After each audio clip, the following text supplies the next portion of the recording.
Hey, what is up everyone? Welcome back to our YouTube channel. So for today's video, I'm going to teach you how you can easily check in on Kiwi. So all you have to do is of course head over to kiwi.com and make sure that you're logged into your account by clicking on sign in.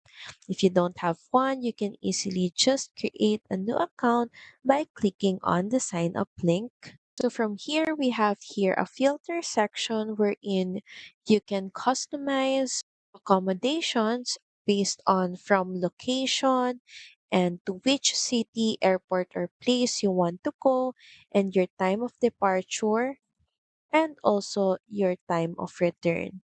Then once done, you can just click on explore to get recommendations. And if we scroll down, you also have here popular destinations you can choose from. And say, for example, we're going to check into Hong Kong. So from the list, just choose accommodation that you want. Say, for example, this one, just click on select. Just click on choose booking option. So just choose a booking option. Say, for example, we're going to choose this one. Just click on continue. And you can also see here a real-time total amount of the accommodation. So from here, just fill in all the necessary information about the primary passenger.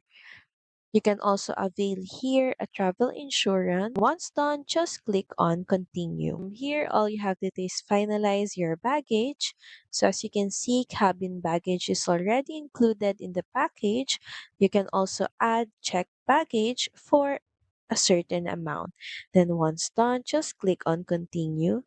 So from here, you will be given an option if you want to upgrade your ticket or continue with Saver. Next is you will also be given an option here if you want to add medical cancellation just in case an accident or illness happen. You can easily cancel your trip. So from here, you're just going to select your seats and it is also color coded. Blue seats means extra leg room, but that costs more expensive than the standard one. Say for example, we're going to choose this seat, just click on confirm. Then just click on continue to payment. So from here, all you have to do is just confirm if all the information that you entered is correct. So you have an option here to add your billing details or you can just pay with Google Pay or credit card. And once done, just click on pay. So that's pretty much it. Thank you very much for watching this video. I hope that you find this video helpful. And if you do, please don't forget to like, share, and subscribe to the channel. And I will see you again on the next one. Bye!